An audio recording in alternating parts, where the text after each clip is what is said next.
morning to you. My name is Carole Smith and I am a business coach and I specialize in online marketing. The reason I today chose the subject, who is my customer, is because creating content can be a challenge for many a business. And in order for us to try and attract in prospects, we need to create content. And by content, I mean things like video, podcasts, your social posts, your blogs, and so on. Okay. So when I'm working with a client or clients, I do ask them, I start off by saying, who is your customer? And there's been several times that I've had someone respond, well, everyone is. And I've gone back and I've said, are you sure about that? Now, the reason for that is that think about trying to write content to target everyone. Think about the amount of time that would take.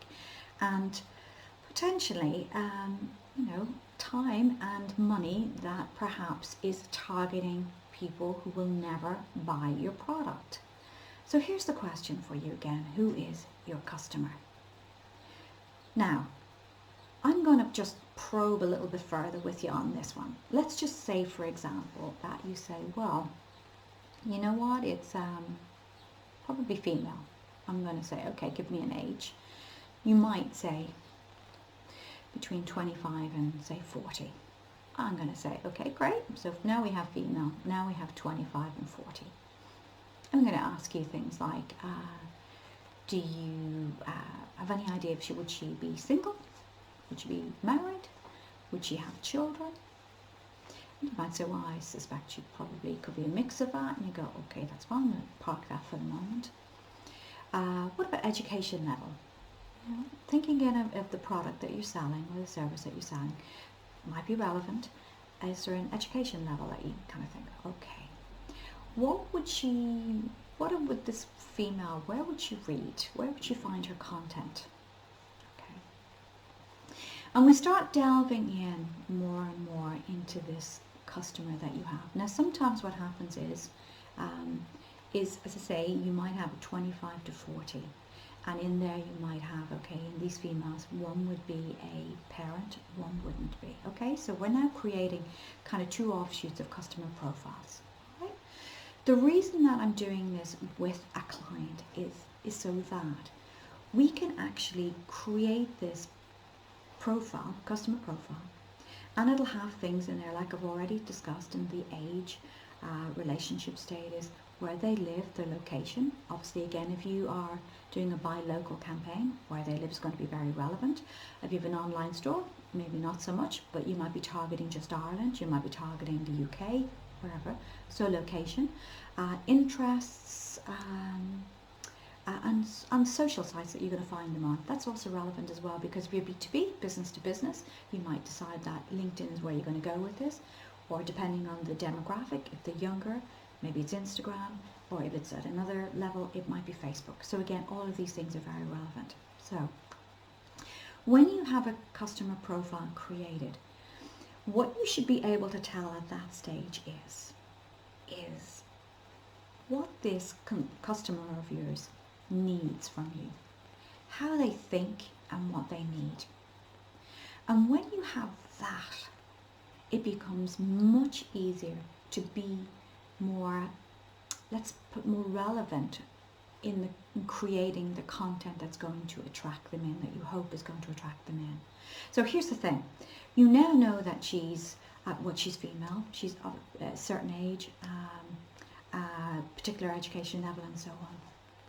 You need to be looking at your product and say, okay, I know who she is now.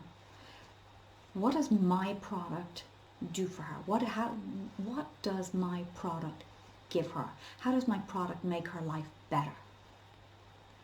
And then what you do is you create the content around that. How does your product make her life better? Because remember again, when you're selling, that you're not selling the steak, you're selling the sizzle. And what that means is you're not selling the product, you're selling what it does for the customer. So if you're a travel company, you're not necessarily selling a trip to Spain. You're going for the, as it is right now, and we can't travel, what you're selling is the chance, later on to reconnect with your family, to reconnect, to unwind, to relax, to put all of this behind. You're selling that, okay? That wonderful feeling of being away and relaxing and all of that good stuff. That's what you're selling. If you're selling a health drink, okay, and it's $3.99 or $4.99, whatever it might be, or $15.99, what are you selling? You're selling how it's going to make you feel, how it's going to be better for you to have this drink, okay? So again, it's selling the sizzle, not the steak. So again, you cannot create content that will engage with the consumer unless you know what it is they need and how it is they think.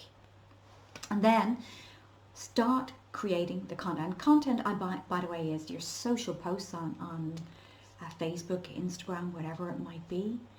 Your blog content, your videos, your podcasts. And don't forget, again, it's really important as well to make sure that that's also featured on your website. Okay? So, short little blast today on who is your customer and how you can create content for them that will attract them in.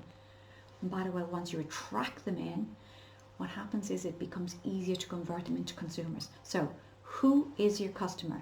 If you haven't already done so, start looking at that and creating a customer profile, and then make sure everyone in your organization has a copy of that. And the reason for that is you want a cohesive brand message going out from your salespeople and your marketing people. Okay, so that's it for today. Hope it was useful. Happy for you to send in comments, private messages, email me, whatever. I'm here. It's okay. Give me a shout. Have a good day.